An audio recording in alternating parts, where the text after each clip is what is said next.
Hello and welcome to Baseball Barbacast, the only baseball podcast in the world that thinks MVP should stand for most valuable person. I'm Jake Mitz. That's Jordan Schusterman, and who cares how many homers you hit? It's about if you're a good person, you good guy. Yeah, I mean, you could do both, right? That's allowed. You Sure, uh sure. you could go ahead and be I don't know what percentage of MVPs in baseball history have been great people. We do like to often talk about one of the worst and funniest cliches is when people talk about how, man, Oh, he's a great player, but he is an even better person. And we routinely say the odds of that being true for the best baseball players on earth is quite small.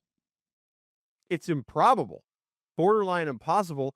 If Shohei Ohtani is the best baseball player on the planet, he is not the best person on the planet. I refuse to believe maybe he's a good person. But is he the best person?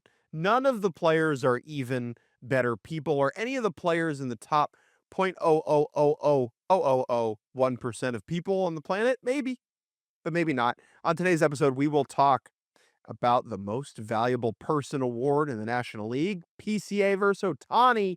That's our opener. Let's get into it. Pete Crow-Armstrong and Shohei Ohtani squared off one-on-one. They played one-on-one baseball this week at Wrigley Field as the Cubs took all three games against the Los Angeles Dodgers, who have now lost 6 in a row in the final game of that three-game set, which transpired on Wednesday afternoon after we recorded. Both Ohtani and PCA ripped 2 home runs. The NL MVP race is heating up. We're going to use this as an opportunity to discuss Mr. Crow-Armstrong, how he relates to Ohtani, and who should be the NL MVP today, August 7th. Yeah, I think we should just settle it right now. And I have no interest in watching these guys play any more baseball the rest of the season. I think now is the Great time point. to settle it and just be done with this, so we don't have to talk about it anymore.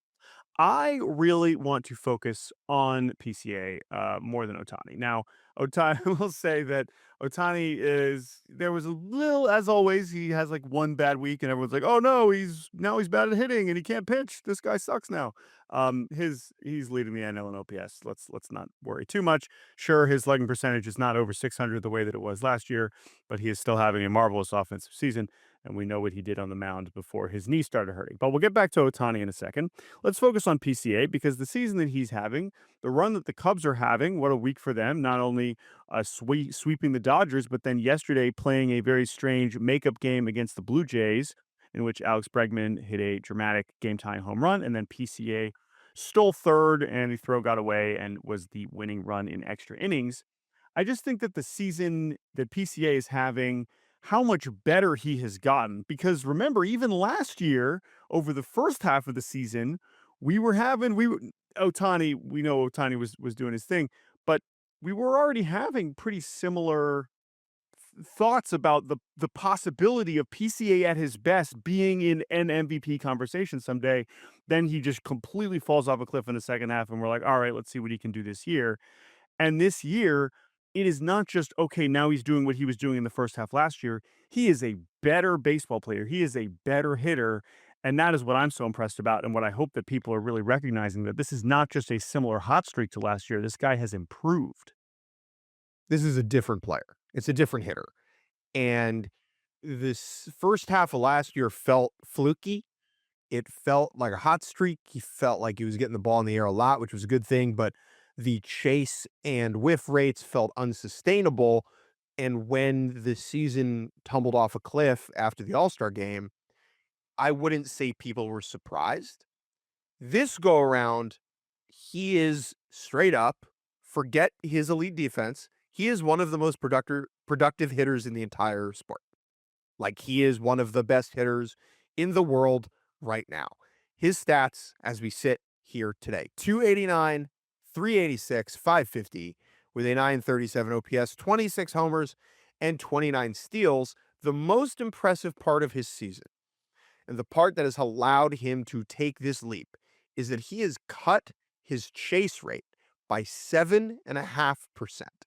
Again, 7.5% less often he is swinging at pitches outside the zone. That is the single biggest drop for any player in the sport this season compared to last year. That is a preposterously difficult thing to pull off, and in my opinion, is the number one reason why PCA has elevated his game. Yeah, and he's still striking out a lot, right? I mean, a 26% strikeout rate is still there. To me, it's not just that he's not chasing, he's just not swinging. The swing rate has dropped even more, and this is something that there is actually another player, the other player closest to have kind of mirroring this, who was also elevated his game in a very similar way, is Junior Caminero, who has Yep. also basically doubled, maybe even tripled his walk rate in the same way that PCA has. But the last 2 seasons, his overall swing rate on all pitches was 60%. Now it's down to 49%. So it seems that he's come into the season recognizing. Now he's seeing about the same number of pitches in the zone, with slightly fewer. I imagine that pitchers are starting to make an adjustment, being like, all right, this guy can do damage. But the batted ball profile, which you alluded to briefly, is still intact. And that is a skill change that it did feel like was an adjustment he really did make last year and was ultimately undone by his approach in the second half. But pulling the ball in the air, he is doing it as well as anybody in the league right now, over 30% pulled fly ball rate. That was true last year. That is true this year. That's where the power has really come in. He's also just gotten stronger and he's hitting the ball harder. But his ability to just chase, it's still a bad chase rate, right? If you look at his baseball savant sliders, it's 24th percentile. Like he is still chasing more out of the zone than most hitters, but last year it was second percentile, right? And the walk rate was fourth percentile. He was never drawing free passes. And for him to just be able to stand there a little bit more often and be a little bit more selective, the whole story of PCA becoming an MVP candidate is going from I have this floor of I'm the best center fielder in the league, and so my I am going to be providing defense and also base running impact. That like that is Mhm. there. So that is there. So how much better can I get from this incredibly high floor?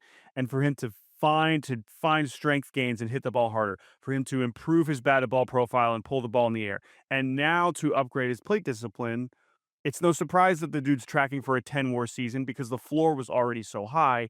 It's just amazing how much better he's been able to get so quickly. And that is why we are now going to be having a real conversation because his offensive numbers are at least comparable to Ohtani. And he's bringing a whole lot more to the table, even if he is not pitching. So that is my PCA introduction, I suppose. But is there anything else you want to focus on him in particular before we open it up to the MVP conversation? I think it's just a worthwhile example of how and why players get better, and when we as media or the public or fans try and contextualize them or try and kind of like take a snapshot of where they're at a specific point in time. Like the player that PCA was last year was so volatile, and you could kind of see it if you watched him. Th- That being said, even in the second half, it was like this guy doesn't suck. Like we're not, no one's giving up on this player who's 23 years old. Now, PCA 24, outrageous athlete, strong work ethic, track record of offensive performance. That's the type of guy you're just going to bet on time after time, and is a good reminder of development not always being linear and development being a long story that can happen at the big league level. I mean, this is what PCA's fourth, excuse me, part if parts of 4 big league seasons. Like it doesn't happen right away. But with a guy this athletic, this driven, we're not particularly surprised. Now, does he have a shot at the MVP? Answer is yes. When Ohtani went down a month ago with his knee issue and has not pitched since, we had a conversation here where I was like, I think PCA can crawl his way into this conversation. You somewhat disagreed. I think we're now at a point where it is a legitimate debate. I don't think there is a wrong answer. I think that you will there is obviously a chance one of these 2 dudes is gonna pull away over the next 2 months. There's a lot of Hmm. baseball left to play, but with 7 weeks left in the season, PCA is right there, man. Yeah.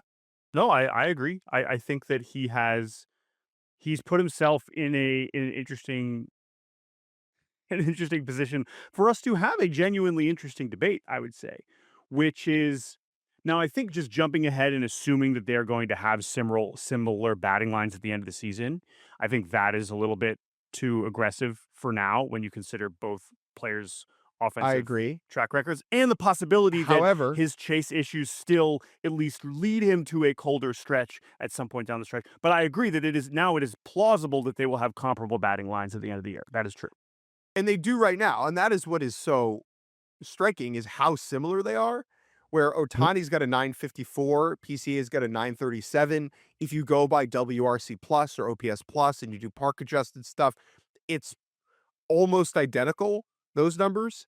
And so if you say, what are PCA and Otani doing when they step in the batter's box? It is about even. That's a wash, which is super convenient, in my opinion, because then you get into this really interesting Yes. ideological debate about what is valuable, right? So, like, Yes. crumple up the hitter, cancel him out, and forget about it. What you are comparing at this point is Otani's 85 and two-thirds elite innings on the mound, 179 ERA, 95 strikeouts at 85.2. I mean, that is one of the best pitchers in the Elite. world. No, Level right, elite, right. It's not just like like elite. he had 14 good starts, right? He He's was right there as one of the 3 to 5 best pitchers in the league sure for 14 on a starts. rate Yeah. basis, as good as anybody at pitching. Again, that is ridiculous. Mhm. He hits too. Never let that numb you. You're comparing that against PCA's second position, which is center field. Now, PCA is not just elite at center field, he's not just elite at defense. He is the single most valuable defensive player in the sport by a significant margin. There is an argument that few players in the history of baseball have been this good at defense. Now, advanced statistics, even in 2026, are not the most reliable thing in the world. If you're going to go and compare that to like Ozzie Smith, who knows, right? But based on what we have and the eye test, Pete Crow-Armstrong is as good at defense as anybody in our lifetimes, Jordan. I think that is a indisputable fact. So then what you're comparing Yeah, I is yeah. Otani's on mound abilities and PCA's abilities on defense. How valuable are they? If you look at WAR, which is a part of the conversation, the answer is pretty comparable. And then the Yeah. edge, if you think that those are comparable, the edge then goes to PCA because he has 29 steals. Ohtani has 6. He is a better base runner, a more valuable base runner. That is a fact right now. And so if I was voting today, I think I would vote for Pete. Yeah, I don't I mean, the steals are relevant kind of. To me, I don't think that would be end up being the tiebreaker. Like I would just kind of decide whether I'm more impressed with one or the other and just lean into the philosophical debate that we're already talking about, which is the defense versus the pitching.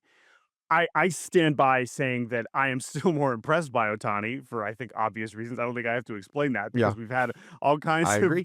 tremendous center fielders and like Do you know that who part I don't think is most people would impressed? disagree with. Yeah. You know who's impressed by Ohtani? Literally Pete Crow-Armstrong. Pete Crow-Armstrong, who, when asked about the MVP, this is from Jesse Rogers at ESPN, said, quote, I'd be crazy to say I don't want to win an MVP, but if we're talking about priorities, I think mine are pretty straight. It's not on the forefront of my mind. It's fun to joke about, fun to acknowledge, and I think it's absolutely okay to pay attention to. But again, it's not like following me up to the plate. And yeah, I think if you guys want to talk about all this back and forth, I should really go get in the lab and start pitching. I really should. PCA understands that what Ohtani is doing is a fundamentally different accomplishment than what PCA is doing. Just because PCA's defense may or may not be more valuable than Ohtani's pitching, it is a harder combination of things to accomplish. It is a more unique duo of skill sets. And even PCA acknowledges that. The question then becomes how much should that factor in to a vote? Yeah, and it's interesting because we do now have a lot of different metrics that can tell us whether it's just fielding run value, whether it is WAR, that would tell you that the impact that they are having on their team is comparable. Or in this case, right now, that PCA does have a significant edge and may continue to gain a significant edge as long as Ohtani is not pitching. You think about it, you say, okay, well, Ohtani pitched for 85 innings. That's 85 innings where he was really in control of the game in a way that no defender possibly can. But then you could say, all right, well, how does that compare to PCA spending 1,000 innings in center field, which he has so far? That number is only going to continue to grow. Not that he is making a difference on every single play, but we can tell that the number of plays he's made above average is so far ahead of the rest of the league that you can certainly make that argument. I think the last thing that I would say about this, and by the way, I love the PCA quote because I'm not surprised that he's entirely aware that, like, not that he's gonna say don't vote for me, but he's also saying let's be real here. I recognize what I'm doing is a little bit different. Um, Otani was asked about it too, and he gave a quote that might not come off as much, and maybe it didn't mean to, convey anything, but it did make me think about something. Ohtani was asked about it. He's like, "Okay, you thinking about it? Oh, this PCA guy is really he's coming for your MVP. How many more? You sure you can win this thing again?" Ohtani Did he said, talk about "Quote, the team? not really." You talking about the team? Yeah. What? You Oh, talking oh, about what, you oh, talking is about that the that's team? what that? Did he? I I don't. bet he Sorry. did. I bet Ohtani said he's gonna talk about the team. Well, he did, but he also said this. He said, "Not really. I'm not thinking about it." Quote, "It's still too far away to think about that. For me, it's more important for the team to win." Okay, Yep. There it but is. I am intrigued by the quote, "It's still a little too far away to think about that." I don't think that is a nothing quote. I don't think that is him saying, "I'm definitely coming back to pitch," but I also am going to interpret that to say, "Let's not crown this kid yet. I'm him. I'm Shohei Ohtani. Watch me hit 17 home runs over the next, you know, 2 months and also make two starts down the stretch where you remember that what I'm doing is something nobody else has ever done." I'm not saying that's definitely going to happen. I do think that narrative wise, it is very much going to hurt if Ohtani, not even just like the numbers that we're comparing, if his pitching gets farther and farther in the rear view. Like if this season had happened in reverse, like the exact total Mm. ended up being the same, but if Ohtani finished the year with 85 innings like this, I really don't think we would be having this conversation, frankly. But I'm glad that we are where we're at because it is fun, and I think PCA has made it really interesting. But I think Ohtani saying it's still too far away to think about that tells me that he knows he still has time to win this thing, whether that means he's So coming back to pitch or not. this is we don't like betting. We don't like using that as the lens. But it is interesting to me that Otani is no longer the betting favorite. The PCA in a lot of those markets has passed him. I think that that's wrong. I think that if the season ended today, I would vote for PCA. But if I had to guess what's going to happen over the rest of the season, I would still say I think Otani will end up winning because there is another level that he can go to. Now, it all, in my opinion, revolves around the pitching stuff, both because if he comes back from pitching and makes a couple starts, that will remind us that he is the thing that does this. But the other thing is like, okay, the energy it takes him to be good at pitching is pretty significant. I would not be surprised if he goes on a heater because he does not need to spend energy on the mound over the next Sure. couple of weeks, that he can kind of lock in on hitting. We've seen that, 2024 when Otani locked in on hitting and he went 50-50. Just so funny he doesn't run anymore, right? He's just like, I did that. Right. Like, I don't need to do that anymore. It's fine. Right. He could have more steals than PCA right now if he really wanted. He's pretty much already proven that.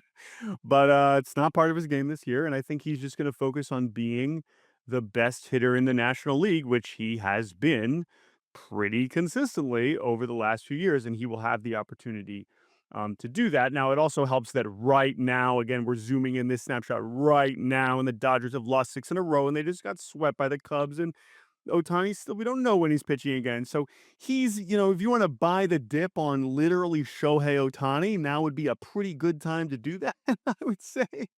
Him, I don't know how many other opportunities are going to have him not be the MVP favorite, but I do think that at the end of the season, the voter fatigue, like at this point, even the possibility that he won't win unanimously, which he has over and over, that alone is very compelling.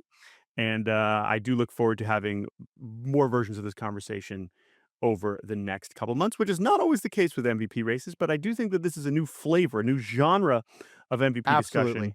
which I am very much enjoying. So I think that that is a win for all of us talking about baseball for a living. Other races that are happening in voting land, AL MVP, we'll just kind of fly through these. AL MVP right now is Yordan Alvarez's to lose. It feels like he has been more productive than everybody else by a pretty significant margin at the plate. It's funny, right? Because It's funny, right? Because Otani and PCA would Cody both and beat PCA, Yordan pretty handedly, I would say. But the league you're in, you don't really get to he choose will that. I mean, you kind of do, but you kind of don't. Yordan, kind of a tick above Bobby Witt Jr., Junior Caminero, Dylan Dingler. What a world. I think Cease and Schlittler will both get a lot of looks in the MVP race when it's all said and done. And they'll be the two guys going toe to toe in the Cy Young. Jordan, at this point, I think it's almost a toss up between Cease and Schlittler. Yeah, Cease has certainly trended more favorably over the last month than Schlitter, and we'll see, right? I think this was going to be a big question with Cam is just like, what does this look like over a full season? I mean, coming out of the gate that hot, throwing that hard, and he's not that he hasn't held that velocity, but especially compared to someone like Dylan Cease, who has come close to winning a Cy Young before, we know that workload is not an issue for him. I mean, that dude's going to No. show up and pitch, and I don't expect him to wear down. Now, he could have some outings where he walks a bunch of guys and has a clunker and the ERA takes a hit. But I mean, if you're looking at how this is trending and who you would kind of expect to have a stronger finish, I think Cease is going to be in really strong position here.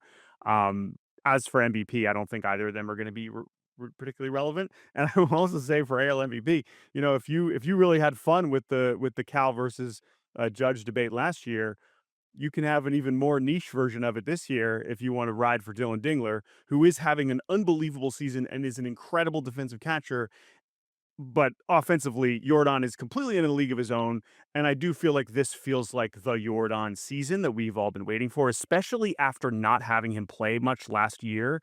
It's been so nice to have him back hitting on a nightly basis, and everyone recognize like, oh yeah, this is a generational offensive talent that deserves to have one of these Yeah. awards here. And so, Dylan Dingler was amazing, and if he finishes second, that would be unbelievable and not even ridiculous at this point for him to finish ahead of Bobby Witt Jr. But, I still think Jordan is, like, clearly ahead of everybody.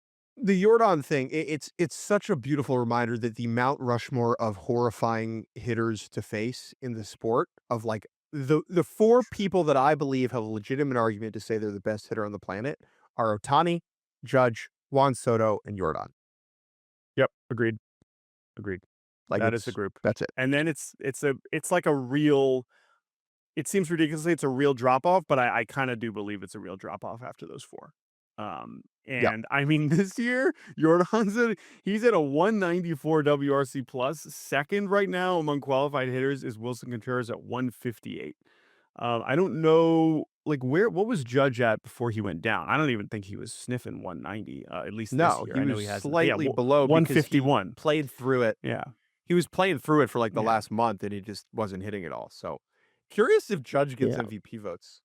You don't know how valuable this guy is until he's gone, man. Yeah, yeah, and even Soto this year is at 159. So Jordan's he's in a league of his own in the way that Judge has been in recent Yeah. years when he's won. So that's why I expect him to win, and that's certainly who I would vote for. Any other awards races before we take a break? NL Cy Young, it really is Miz and Sanchez at this point. Chris Sale kind of lurking in the background. Zach Wheeler, if he gets enough innings, which I don't think he will. But the Miz Sanchez debate's going to be so interesting because Miz's numbers are just better. Like he on a rate basis, it's not even close. He's striking out the world. He Yeah, looks dominant.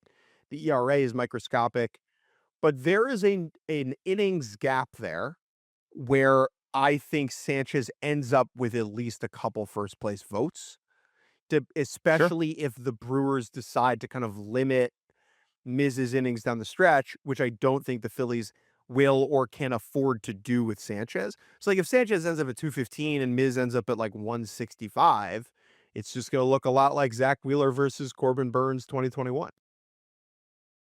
Yeah, and I will also mention because there's probably some Yankees fans thinking like, "Hey, that's not fair about Cam because Schlittler is currently 13 innings ahead of Cease because Cease did miss some time for like the first time in his career with injuries." So Cease does have to make up the gap there. I just bring that up because yeah, the workload difference and also who you're kind of banking on staying healthy, finishing strong, and amassing those innings. I think you certainly would take Sanchez over Miz. With all due respect, because yeah, on a rate basis, I do think that it would not at all be surprising if also appropriately, right? If it was Miz, that would again be a Brewer over a Philly. If it were, like, it would be the exact Yeah. same thing if Miz ends up winning that in the same way that Burns did. So my favorite thing about comparing these two guys, and I'm curious for how you would like take this into account if you were voting for it. Christopher Sanchez has a 336 BABIP. That is the highest Yeah. number in the sport. So hitters, when the ball is in play, not over the fence, 336 batting average. Compare that to Miz, who is at 225, 100 points of batting average. Now, some of that certainly is batted ball quality, and I would imagine that it is very hard to hit a ball hard off Jacob Mizorowski. However, the Phillies defense freaking stinks, and the Brewers defense is really good. And so then you get into this conversation of like, how much do you knock Sanchez for that versus how much do you give Ms. credit for the BABIP? And that to me is a very interesting conversation. Yeah, I agree, and that number was even higher earlier in the season, but he still had some weird ones. I will note, highest in the sport among qualified pitchers, non-Coors division. So Yes. we should say that Michael Lorenzen and Kyle Freeland, those BABIPs are a little bit higher, but as we know, those are also way worse pitchers. So yeah, it is a weird one. I guess you could put that in Sanchez's favor because process-wise, he's still pretty much doing everything you could possibly hope. He's throwing strikes, he's getting a lot of ground balls and unfortunately, a lot of those have turned into hits. But I do think that both of these Cy Young races could end up being pretty compelling. And then Rookie of the Year, let's just be thorough. We will not be talking about Manager of the Year because that is the We don't well, my believe least in it. favorite award in sports. Um, McGonagall, probably McGonagall's to lose. He is gonna get MVP votes as well, so he's got pretty substantial WAR lead. But man, I mean, the season Parker Messick is having, and that's another one where let's see how he finishes, and kind of where Cleveland's at, and the hitter versus pitcher in the Rookie of the Year race has often been it's again, it's different, right? Because an MVP, normally we push the pitcher to the side, you have your own award. Rookie of the Year, you are really comparing hitters versus pitchers in a much more significant way. We've seen way more pitchers win. It is much more common to see that. So that could end up being an interesting one. There are, of course, some other productive AL rookies. I still think McGonigal has a serious lead. Honestly, the NL is a little bit more interesting to me in terms of Hmm. just I like Weatherholt from a WAR standpoint is way ahead of everybody else because his defensive numbers have been so good. McLean has been good, but not necessarily as consistent as maybe we expected him to be. And then Carson Bench is making a push. Sal Stewart offensively still is going to have a really strong case. Is there anyone else in the NL that we should be thinking about? I think Weatherholt wins this by a country mile at the end of the day. Okay. All right. I mean, I that's probably who I would vote for. But his counting stats right now are not standing out in a way that they were. So this will be a good test of WAR if you just sort it's like you're not even thinking about it because he's so far ahead and he's playing great second base defense. But we'll see the kind of lead. Benj is kind of caught up to him. Stewart, of course, power numbers is way ahead. So, but I mean, you don't gotta sell me on JJ Weatherholt. All right, let's take a break. When we return, your emails. We'll be right back on Baseball Barbacast. Welcome back to Baseball Barbacast. We are not that interesting, Jordan and I. In fact, you folks, you are the interesting ones. So we're going to let you talk here. Time for your emails. All right, we are opening up the mailbag. Haven't done this in a while. You can email us baseballbarbacast@gmail.com. Let's begin with an email from Gabe. This one came, actually, I believe this came before the deadline. So that is an important little nugget, but certainly relevant to our conversation that we had with Jeff Passant. Gabe said, "Hey, fellas, thanks for your hard work on the pods. Just took the bar. It was always a good distraction to have you guys in my Wow. ears. Man, You I would taking the bar not soon? listen to us. I would not listen to us when getting ready for the bar. Whew. It's okay. All right, Gabe continues. Maybe I'm too cynical. Remember, this is before the deadline. Maybe I'm too cynical, but I think Skubal is going to the Dodgers whether or not the Dodgers have the best offer on the table. What does Chris Ilitch, excuse me, what does Ilitch he just says Ilitch, so that's my mistake. Gabe would not make that mistake. What does Ilitch care more about than getting a slightly better return for Skubal? Saving money. One of the best ways to ensure a salary cap is increasing animosity against the Dodgers on account of their inevitability. Sending Skubal there stokes the fire behind the cap movement even more. What's a slightly better retry on in the short term to Ilitch return in the short term to Ilitch compared to the profits that he'll reap from his salary cap in the long run? I don't think the right line is Harris won't care about sending Skubal to the Dodgers, which is what we said on the podcast and turned out to be correct. I think it's, quote, Ilitch wants to send Skubal to the Dodgers. Maybe I'm too cynical. I would love to be wrong. Appreciate you guys. Cheers, Gabe.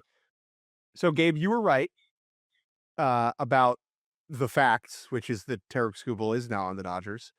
The idea that a puppet master behind the scenes pushed Tarek Skubal from the Tigers to the Dodgers is not an idea unique to this email. I had multiple people around the sport more attuned to the conspiracy theory tinfoil hat side of things reach out to me and be like, there's no way this was by chance, right? The owners choreographed this to make everyone mad, right? No. I do think that maybe the Ilitch family who owns the Tigers was more willing to trade away Skubal knowing that there might be a new system coming up. I don't think that Mm-hmm. copy and Yeah. pasting him onto the Dodgers, plucking him like roller coaster tycoon and dragging him over there to LA is what happened. I really don't. Maybe that will come out differently in time. You and I kind of stray on the non-conspiracy theory side of things. And what about this email that I really wanted to kind of touch on is how important really is the Dodgers' anger and frustration going to actually be when the union and the league gets into the room? Like if public sentiment is behind the league and their desire to put in a salary cap because of the Dodgers, that is a fact. How much impact is that really going to have? I don't know. I don't think we know, but I think it is maybe a little bit short-sighted to assume that it is just this fait accompli where if the Dodgers win the World Series, then we're getting a lockout and or, we're missing games or we're getting a cap. Yeah. Well, right. And I made that. I think I was pretty consistent about that after Skubal happened. I know we didn't react. We didn't have like a whole pod on Skubal the day after because of just the timing. But I certainly disagree with like, oh, now we're having a lockout. Oh, now we're missing games because they got Sarah Skubal. Do I think that, yes, this contributes to their chances of winning the World Series? And I do. And to what you're bringing up, how that would impact the likelihood of not likelihood, but just like public sentiment, the feeling around it, whose side you're on. I've made this point all season long, and I'll continue to do it. I do think that it would change the tone if it's a Rays Brewers World Series versus if the Dodgers, romp through October again and Skubal throws 3 perfect games. So now back to the email. I think, yeah, dude, I went on a Toronto podcast earlier this week, and they were referencing apparently Whit Merrifield, an actual player, was coming out here and saying that that's what he believes is happening. It's like, okay, well, I guess my point when they brought that up to me and they were like, oh, do you buy this? And I was like, okay, the outcome could maybe assist in the messaging, as you said, but I just that is really a level of like, and we talked about this a lot because what you're really implying beyond the messages is that the front offices and all the prospect discussions, that all of that is just a farce, and that at the end of the day, the front offices in both sides, because it also you could also say that, oh, it involves the Brewers, and the Brewers were saying no, let him go to the Dodgers because that will help our case for these things, or the Rays saying let him go to the Dodgers. But I just, if you think that that's how those front offices are operating, and that I just, I'm sorry, Yeah. I'm not there. I'm not there. So, I just don't think that we're at that level of blatant collusion. That is not the world I want to live in, and therefore yeah. I am going to be maybe a little bit, maybe not naive, but I am going to believe in what I am being told, at least as it pertains to this particular topic. Let's keep moving on with another conspiracy theory about Tarek Skubal. This is from Ben. Ben, who may or may not have played college baseball with me. Ben says, "Hey guys, call me crazy, but the Tigers come out of the big." This is so funny. "Hey guys, call me crazy, but the Tigers come out as big winners of the Skubal trade." Great start. One, Skubal lost his first start as a Dodger. He is clearly cooked. Two, the Tigers wanted to pay him $19 million in R versus the $32 million he ended up with. The day they traded him was about 69 nice percent of the way through the season, prorating his full salary. The Tigers ending up paying him $22 million, much closer to their number. The Tigers knew they weren't going to be very good anyway, so I believe they might stick around and go for it as part of an elaborate ruse to get the rest of that bloated contract off the books while also building for the future. To the Tigers playing 3D chess fleece the L6 Dodgers, please discuss. Galaxy brain, Well, Jordan. they weren't the L6 Dodgers when they when they fleeced them, but it sure ages well for the purposes of this email. I will say that if we are going to take any element of this email from our pal Ben seriously whatsoever, I am very intrigued by the arbitration element of this and how different, like how much that changed all of this. How much it changes trade value, how much it changed because it's a huge difference.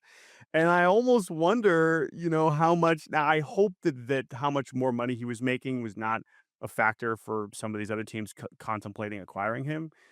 But who knows? I do wonder how much that impacted his trade value. And Scooble himself talked about how that sort of impacted his own relationship with the front office. But I do think that the arbitration plot point intrigues me. Now, whether that means they were trying to salary dump him, I don't think. Think about it. Not really buying that. The Dodger era the Skubal era Dodgers have not won a baseball game. They haven't. School has only lost. Meanwhile, the Tigers are Flying one high. game out, One half game game out. out. One game out. So, oh boy, the River Ryan postseason start in Detroit. Maybe I'll be there. It's gonna It's gonna hit. be pretty lit. It's gonna be Tigers pretty. Dodgers Honestly, World what? Series. Well. Let's. We don't. Might not even. Well, yes. That's max. That's maximum chaos. Let's just remind everybody that end of this month, the Dodgers will be in Detroit. And I really hope, of course, we're hoping that Skubal is lined up to pitch in those games. I mean, I'm going to be there regardless. I just hope River Ryan's hamstring is feeling good. And I hope Zaire Hope keeps hitting home runs like he did last night in Double A, and we could just get the full thing. Let's just call Brady Smith up to be in the bullpen. I mean, the Tigers bullpen could use some help. Let's do it all in August. Let's continue with the Scooble emails. Yes, This I got one this one. comes from Peter. Go ahead. Peter says, "Hi, Jake and Jordan. Don't know if you saw, but Tarek Skubal got traded to the Dodgers. You catch that? Nice. I saw it. Yep. I was reading reactions and was struck by this line from Jesse Rogers at ESPN, quote, some in the NL might just roll the dice and head into the postseason as is and then hope for a salary cap next year and a more even playing field." Peter asks, do you think any front offices actually think this way? And if so, why are they working in pro sports with such a loser mentality? Sure, I was annoyed that the Dodgers got the best guy again, but come on. The Blue Jays, who I love, just took the Dodgers to extra innings in Game 7 when they started a Max Scherzer with no thumbs. And no one in the NL even wants to try this year? As much as I'm annoyed by the Dodgers, I'm most annoyed that we have to hear more of this BS from other teams, Peter. Do I think people believe this, Jordan? Do I think that there are front office members that have this mentality? Absolutely. I absolutely believe that. And that sucks and is a legitimate problem with our sport. Like 100,000% an issue. The jocks versus nerds debate as it pertains to front offices in all sports is tired. This is an example, and maybe I'm going to sound toxic. This is an example, in my opinion, of like the people that believe this either didn't compete at a high level, didn't play, aren't wired that way. And those types of people, like, yes, their perspectives on the sport and their intelligence like makes teams better over the long run because they're more sustainable and they're doing these smart things. I do agree this is a huge loser mentality. Do I believe that any general manager, that any Pobo believes this? I do not. That I do not believe. I think that the type of person it takes to be driven, to be good, to be about this life to that extent, that such that you can run a club, I think the loser mentality kind of gets weeded out. Now, there are people under them, maybe, that believe some of these things that are like, we don't have a shot. Let's just punt for next year.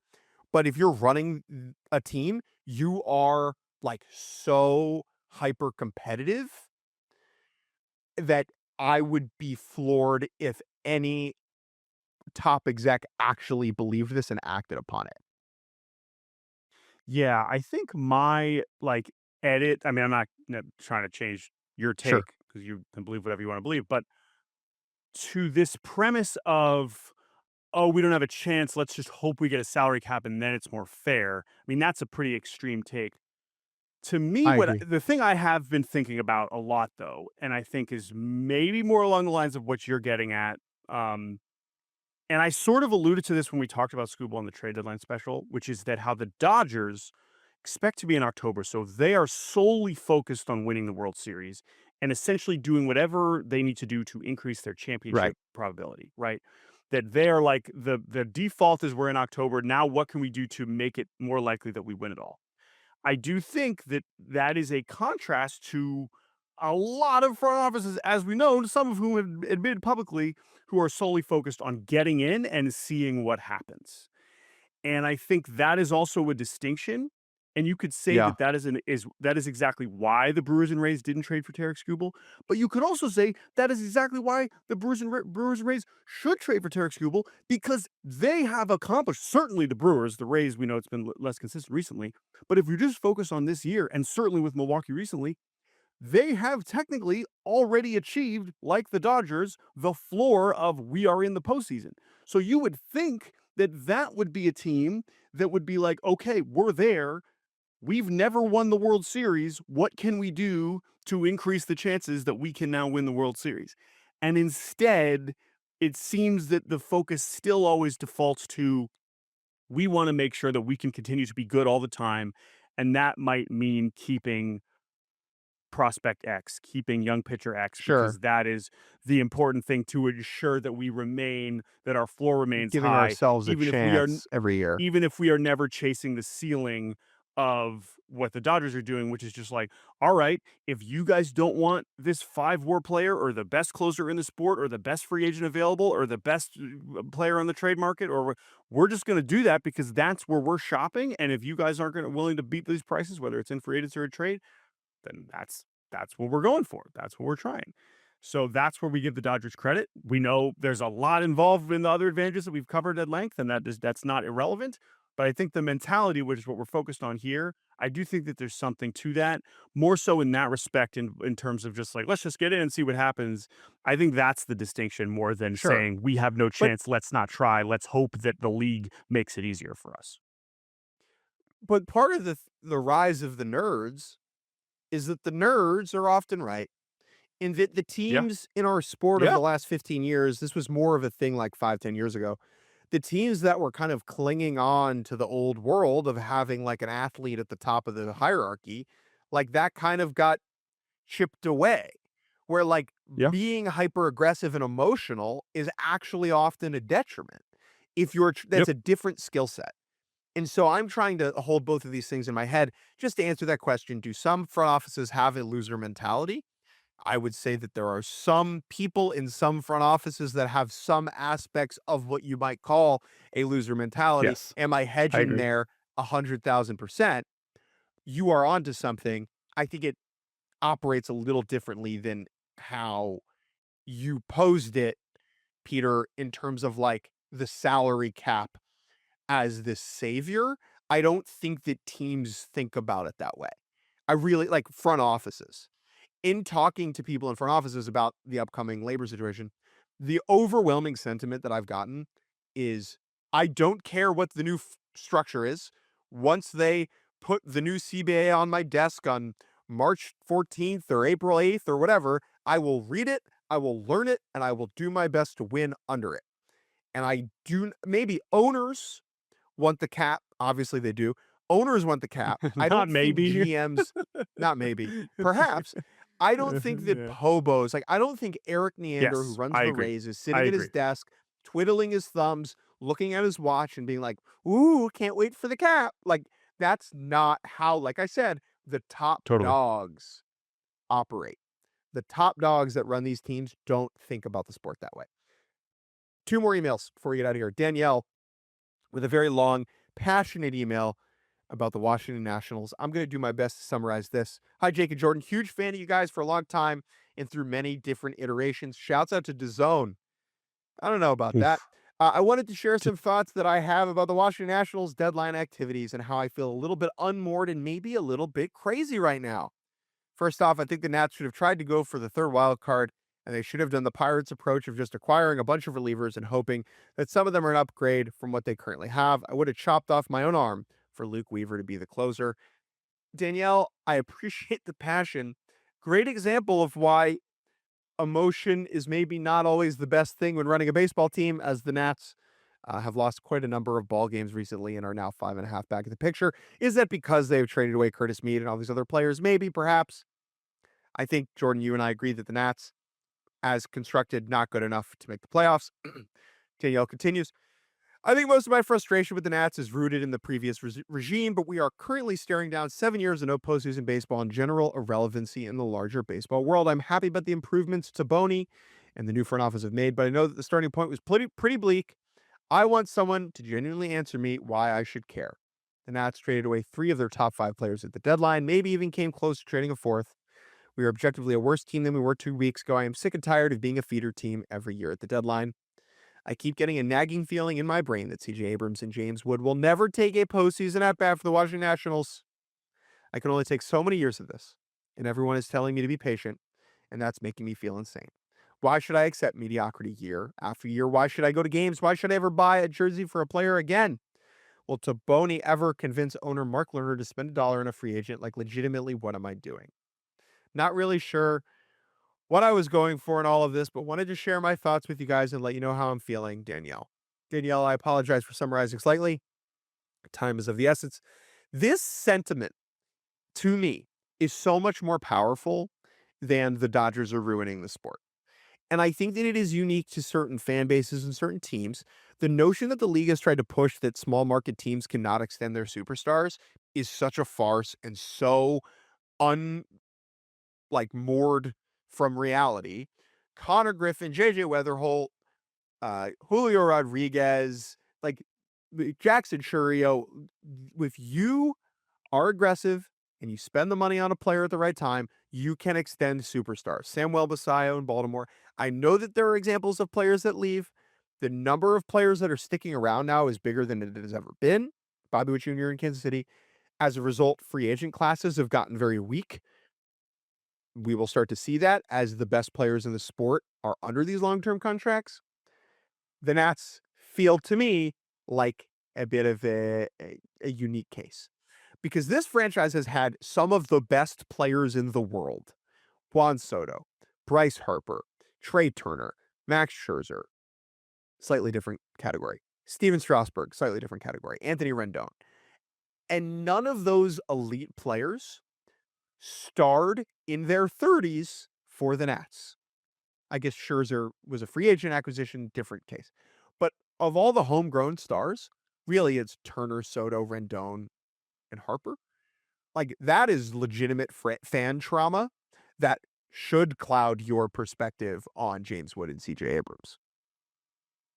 Right, and, you got Ryan Zimmerman, but other than that, this is not a franchise with, the rich history, but with that short history to have that many incredible talents come through and to not really be able to hold on to them when right, there's so many other examples, and Yeah. I think that I mean, yeah, we cut this email down, but, like, she hits on a lot of other points and does not mention the Dodgers once, right?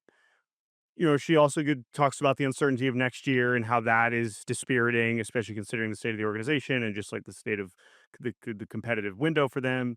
But I'm totally with you. I think that like these are the not that we've also gotten emails from people being like, "How is my team going to win? How are they ever going to beat the Dodgers? I'm tired of this." And I respect that perspective too. We understand that fans in different markets are going to feel different kinds of ways.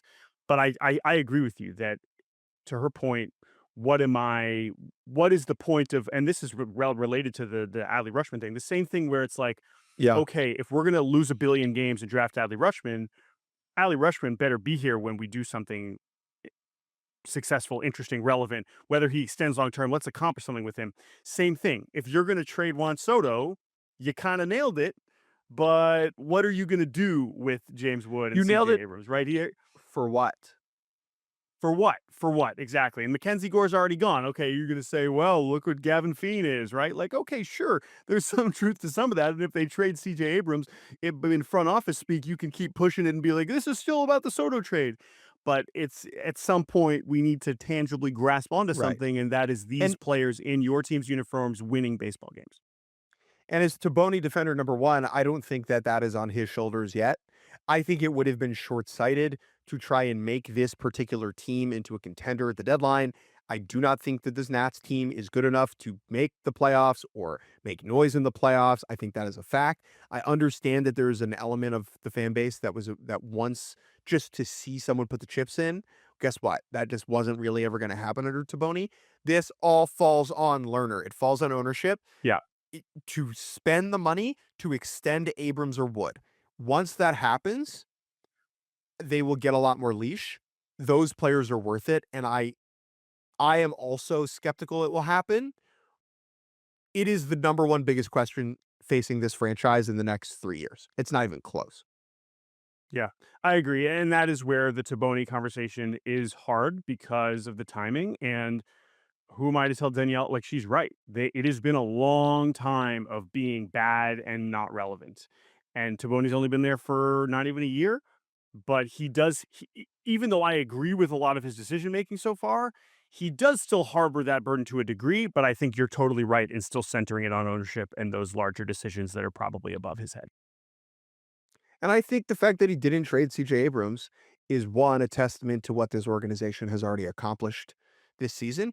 And two, a recognition on Taboni's part that you can't handle your business that way, right? He had a quote earlier this year where he was like, "I understand that this fan base is has gone through a lot, and I probably need to be better about taking that in, though it is difficult for me because I was not here." Right? Yeah. All of these things exists simultaneously. Let's do one more, and then we'll get out of here. P. Crow-Armstrong, does he believe in Babe Ruth? This is from Justin. Okay, I know this is far from the most relevant thing happening post trade deadline, but why are all these players suddenly talking about Babe Ruth didn't exist? Like, I know this generation is beyond cooked, but this is something that Gen Z players actually believe, or are they just massive trolls? Please drop the obviously fake lore on why this even started for the uninitiated, Justin. The bit that Babe Ruth's not real is so funny. It's so funny because he's obviously real. Let's get this straight. P. Armstrong thinks Babe Ruth exists. He went on a podcast. Someone asked, what's an unpopular opinion you have? He said, one that I really like is that Babe Ruth wasn't real. Clearly, PCA understands that Babe Ruth existed. Okay. That is a smart person. I don't think he is that duped by, you know, the conspiracy theories of this regard. I think it's funny. I think it's funny to say that Babe Ruth didn't exist. Yeah, and there's like a this is a classic. This is a very modern case of just like this clip. He is retelling a different podcast, and then the clip Sure. gets recirculated with a certain caption, and so it just gets distorted in so many different ways. But it's like, wait, PCA said what? Very click hole. This literally is like could be a click hole headline. But yeah, I mean it's funny. Now I will say I do think that like Justin is getting at a very basic concept that is more broad, which is Gen Z's troll proclivity. And so like Yep. I wouldn't put it past PCA to like push this even further just because he thinks it's funny. But no, I'm with you. I don't think this is a real thing. So not concerned. You know who Will else this is not a impact his real thing? MVP case? Babe Ruth. Babe Ruth is not a real thing. Uh, my favorite part of this entire fake fiasco is Chris Russo, the Mad Dog, going on First Take and like yelling at PCA to like respect That's Babe awesome. Ruth and what he accomplished, as if Mad Dog saw Babe Ruth play. It's like, you need to understand what I grew up watching. Babe Ruth was incredible. It's like, dog, you were born in the 60s. Like you don't remember Babe Ruth. I Someone's got to still do someone's got agree. to stand up for George. I believe that, yeah, like, could I strike out Babe like Jake Mitz? Could current Jake Mitz get Babe Ruth out right now? Yeah, I believe that. I do. You also need to just celebrate Babe Ruth for what he accomplished in his era, right? Hmm. I mean, yeah, I think the debates about like how terrible the player Babe Ruth would be in 2026, that is way more fun than saying he's Could not you real. imagine Um, Babe yeah. Ruth getting a glance at PCA? They would burn PCA at the stake, okay? In 1925, they'd be like, Oh, "Who is just this alien man running so quick, so swiftly?" Mm, yeah. Yeah, what part of his game would be most like, "Whoa, what's going Why on is he here?" trying to hit it high in the pull side? What's he doing? That's What are all that's those the real question. tattoos? You What are know those who's doing tattoos? that Was he pretty in well? prison? Babe Ruth. Babe Ruth. Babe Ruth's pull air percentage was ridiculous. All right, we're gonna take a break. When we return, it's Friday. A quick good, the bad, the ugly before we get out of here. Welcome back to Baseball Barbercast, Jordan. Literally in the last 3 seconds in my head, maybe PCA saying Babe Ruth's not real is actually like a under the radar dig at Ohtani for the MVP stuff. Ooh. Well, wait, but wouldn't that make Otani's case even stronger? Because then we couldn't even say since Babe Ruth. We could just say Right. Since never. This never. has literally never happened in any form. So interesting thought. All right, it's Friday. Let's do it. The good, the bad, the ugly. My good this week is that White Sox Red Sox game last night. Awfully crazy. I'm glad we taped it. The 8th straight win for the Boston Red Sox. They came back last night from deficits in the 9th, 10th, 11th, 12th, and 13th. I mean, wait, weren't they also down earlier in the game? Maybe not. Yeah. I mean, they did. It's like What did we do with this? What do we do with this team? This is why this was particularly good. I don't believe Contreras played last night. didn't play. By He's the the end only of one that didn't play. their best hitter did not play, and they scored 12 runs. Their lineup last night was Sogard, Rafaela, Abreu, Division III legend Caleb Durbin in the 4-hole, Yoshida, who was removed for Jahmai Jones, Monasterio, the ghost of Jaron Duran, Anthony Siegler, and Connor Wong, who was then replaced by Jake Rogers. They scored 12 runs. The Boston Red Sox are incredible. What a wagon. They are 26-3 since July 3rd. I don't know what to do with them. I've never seen a baseball team play this well for this long. It just doesn't happen.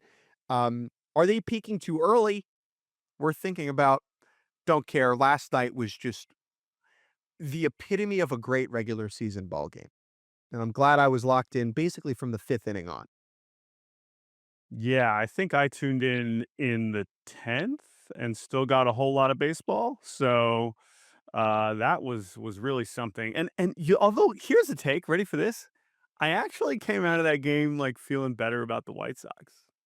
I I was agree. kind of like, you know what? This team I would love to see. I believe that the Red Sox are 6-0 against the White Sox this year. Would love to see this rematch Ooh. in October. I don't know. I haven't thought about what that would look like in the bracket, whatever. I'm just saying this was fun. I would happily watch it again. And I was still impressed with the Chicago effort there. Let's go to my good. And that's another team that swept this week.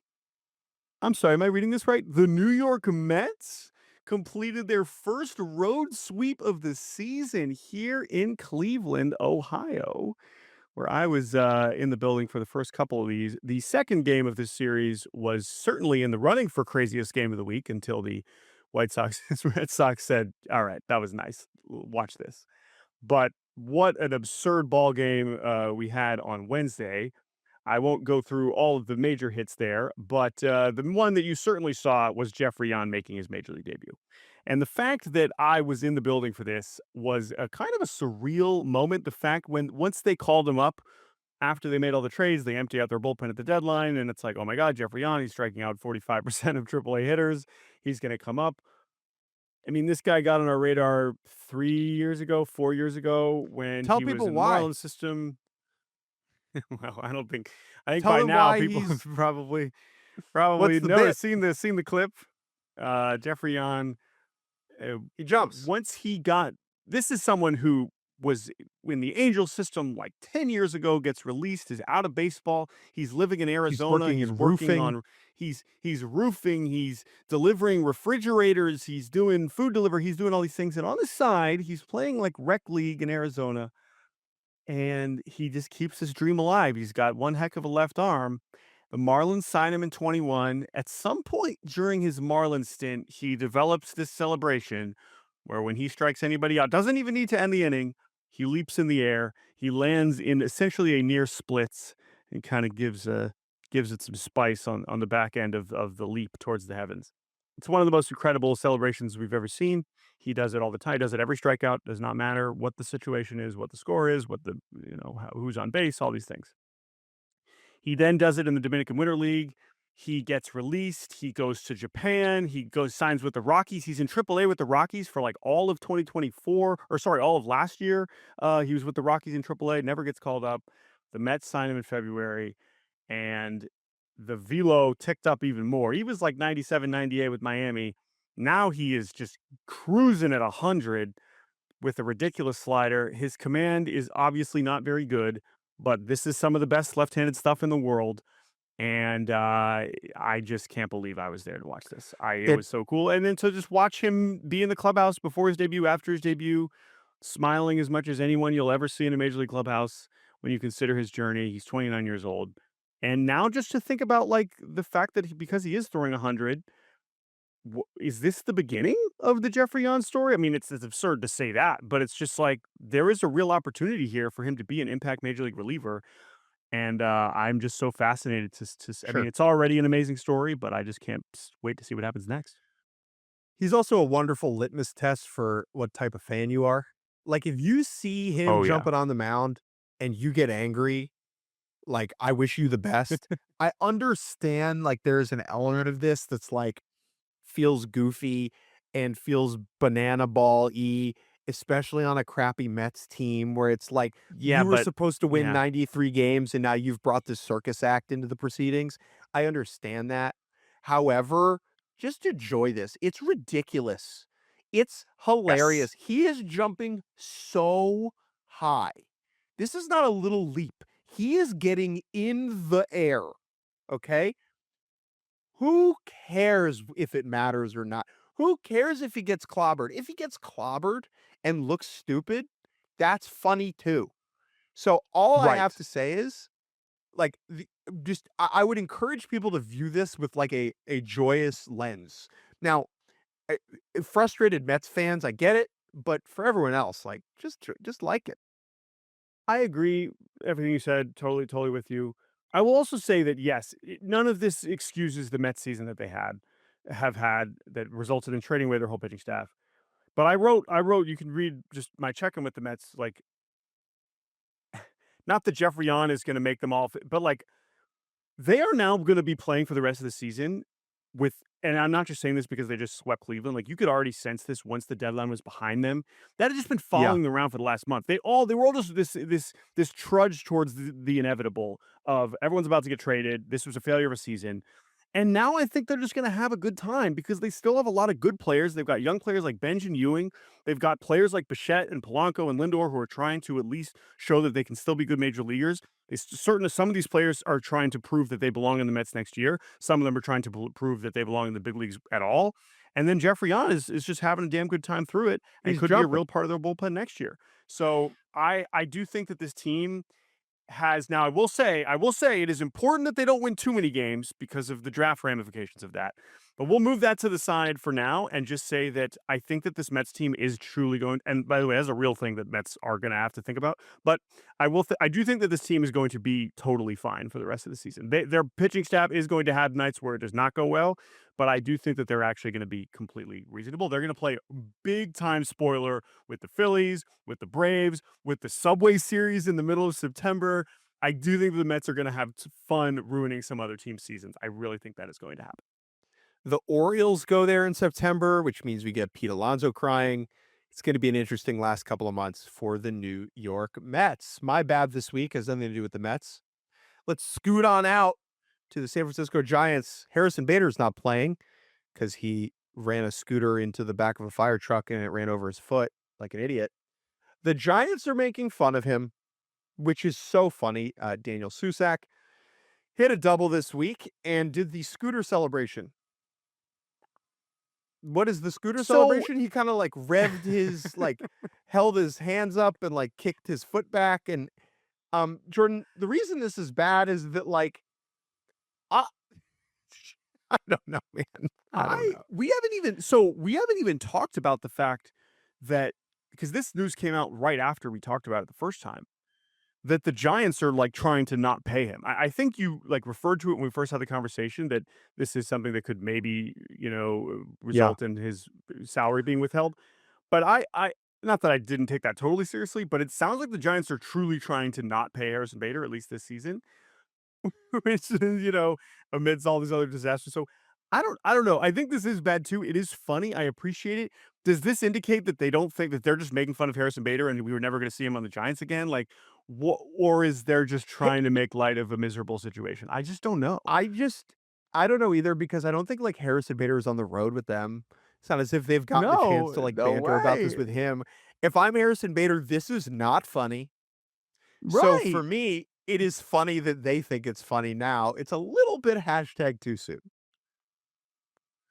I don't know what to make of it, but I do think it's closer to bad than good. All right, my bad is closer to ugly than bad, but it's definitely not good.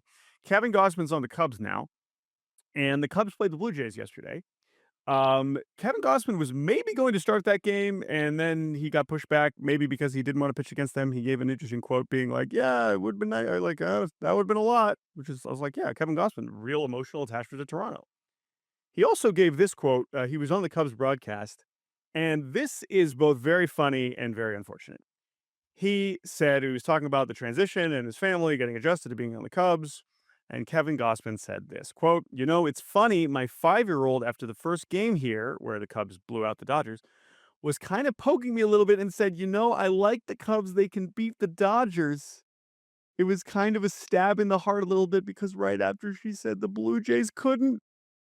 So that was a tough moment. Ooh. I like Kevin Gausman a To lot. be fair, And the yeah, Blue Jays beat the Dodgers 3 times. so do the Cubs. Um, yeah, this is, very funny, very adorable. Kids say the darndest things. Did Kevin Gausman have to reveal this to endear himself to the Cubs fans? I don't know. I just, I'm this happy he is, revealed this. This is fascinating. I, I am too. It is fascinating. It is funny. I'm not mad at the kid. And I'm not taking this too seriously. Kevin Gausman is still going to be loved forever in Toronto. But this is a special case of a little bit. Both of our bads, a hint of too soon. Just a hint of too soon. My ugly this week is Phillies president of baseball operations, Dave Dombrowski, who traded for Luis Ariz, which is a good thing. But part of the reason that the Phillies reshuffled their entire defensive alignment was to accommodate Alec Boehm. Alec Boehm, who will be a free agent at season's end. Alec Boehm, who has not been particularly good. In a recent article from friend of the program, Matt Gelb over at The Athletic, Dombrowski quoted as saying, quote, well, he's also got close to 60 RBIs and 13 or 14 homers. I know frustrations can rise when you see it, but it was a good point from one of our scouts. When you see a player every day, you have a tendency to look at their downside. But if you compare his numbers, how many guys have more RBIs than Boehm does? That's an important part of the club. So we think he's a good player. End quote. Bohm entered the day ranked 146th out of 150 qualified position players in Fangraphs WAR. The reason this is ugly is that Dave Dombrowski referencing RBI in as like a reason to keep Alec Bohm in 2026. Like, does Dave Dombrowski believe that? Like, Mm. or is he just like they've ended up with Alec Bohm on the roster still, and so they need to justify that reality. And he was like, you know what would be a good way to do it? RBI. To answer his question, 42 players have more RBI Hmm. than Alec Bohm. It's a lot of players. But I think Mr. Gelb is more on top of the more relevant metric, which is that he is bottom 10 in all of baseball Right. in The Fangraphs WAR. the So, funniest yeah. part of this to me, and the reason why it is truly ugly, is that it made me think about the person that heard this quote from Dombrowski or read this quote from Dombrowski and was like, you know what? Great point. Alec Bohm Back in. does rack up RBI. Like a more old school Phillies fan who is like Bohm agnostic and then heard the RBI claim and is like, get me a jersey. I'm in. Alec Bohm has spent most of the year hitting fourth or fifth. If you're hitting fourth or fifth behind Schwarber and Harper, you're gonna the RBIs are just gonna kind of happen. If you're just Yes. like that's kind of how that's gonna work. So, also a wonderful transition to my ugla, which is Eagles defensive coordinator Vic Fangio being asked about the Luis Ariz trade. And Luis Ariz, so Fangio, who Sure. do you know anything about Fangio? Who cares? Point is, Eagles, okay, No. you get the point. Eagles coach asked about the Phillies. And he's basically like Luis Ariz, he'll improve. He basically said, I'm paraphrasing, he'll improve the offense. The defense is going to be Yeah. pretty interesting. Then he True. pauses and then just swerves into this next quote, which is so funny. Quote, you see some of these other guys? I mean, Nick Castellanos, Matt Strom, Harrison Bader, Taiwan Walker. Man, Rob Thompson did a hell of a job with managing those guys through to the playoffs last year. Okay, so couple things Um, here. Couple things here. yeah. Well, I mean, Good. there's a lot of directions we could go here. So the first thing that's so funny and ugly is that again, he unprompted, right? He's asked about a rise and he just goes out of his way to seemingly defend his pal, question mark, Rob Thompson. Oh my God, look what he Yeah. managed to manage his team. The examples that he gives though are so funny, right? Castellanos, Strom, Bader, Walker. So none of them are around anymore. But Yes. like, as I think you'll probably point out, Bader was awesome. Strom Sure. was really good last year. And I don't know if he's still paying attention to him on the Royals, but what do you make of this? It's just so funny and so ugly. Just such a strange diversion. So what you have here is a Venn diagram. One circle is bad at baseball. The other one is tough to be around. Nick Or both. Castellanos is, or well, that's what I'm going to say. Nick Castellanos is the only one of this quartet that was both bad at baseball and tough to be around last year. I Yeah. don't think Bader is really either. I think that he has made a number of questionable decisions throughout his career. However, he is well liked within the game. Like people like having him around as a teammate for 2 months is the perfect way to experience Harrison Bader. 2 months and then he's not on your team is kind of that's great. Perfect. So he doesn't belong here. Taiwan Walker was just bad at Yeah. baseball and was by all accounts really kind of wonderful and handled it well. Whereas Matt Yeah. Strom was the opposite, where he was getting outs, but like pissing off everyone with the Phillies all the time. And so that is what I love about this is that in reality, none of these players are like any of these other players. They all present different Right. examples. And maybe that is the compliment to Rob Thompson that all these different Oh. weird things Rob Thompson had to deal with, he handled it until he did it. Yeah. So, and I don't know if this is just like it's just so strange. It's so strange, and that's why it's an ugly. So, and actually, sorry, to more obviously, doesn't mention Bohm, but I guess Bohm's still around, and there's a chance that like Vic Fangio is like at the game. He doesn't want to Has like to he see clearly Bohm. went out of his, he wanted to make, but it is funny because that's still a problem. All right, that That's it. is the end of this episode of Baseball There Barbacast. will Looking ahead, yeah, there's gonna be baseball this weekend. They're gonna play there again. is. They're playing more games this weekend. Couple of highlights. Max Fried, first ever start tonight against the Braves. He will be pitching Oh, for the Yankees tonight against the Braves at Yankee Stadium. That's kind of saucy. Sale against Cole tomorrow night. That's probably the premier series of the weekend. Can the Red Sox keep it going? Orioles Rangers is sneaky important for the AL wildcard standings that are more confusing than, a astrophysics textbook. We've got the Pirates hosting the Mets. The Pirates are beneath the Reds now in the NL wildcard race. oh, That is an embarrassment. The Dodgers have an L6. The Mariners are doing a 50th anniversary weekend that might end with Dan Wilson not having a job anymore. Maybe kind of who knows? The Mariners are just such an embarrassment. I really can't believe how Mariners bad it's suck. gotten. Oh my god, Meanwhile, it's so the bad. Detroit Tigers are just one game out. They're one game back.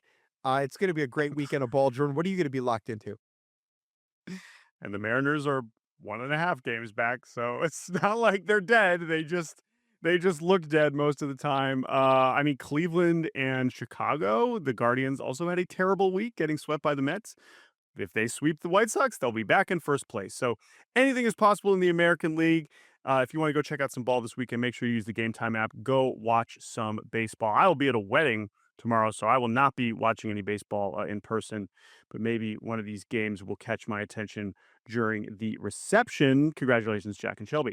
If you're Otherwise, in thank you all Miami, for if listening. you're Oh, yeah. if you're in Miami or St. Louis, uh, got the Rockies coming in St. Louis. Game time out. Tap in. Could see some wins. Hey, I bet you could find some nice tickets on the Game Time app for Angels Marlins. And Marlins, bad Yeah. week, back at 500, still in it because everyone is still in it except, I guess, the Angels and the Rockies. Thank you to Goodbye. Carter Singh and Ross Tudor for producing this episode of Baseball Barbacast. Andrew Hart's enjoying some time off, well deserved. You can email us at baseballbarbacast@gmail.com, and we will be back on Monday. See ya.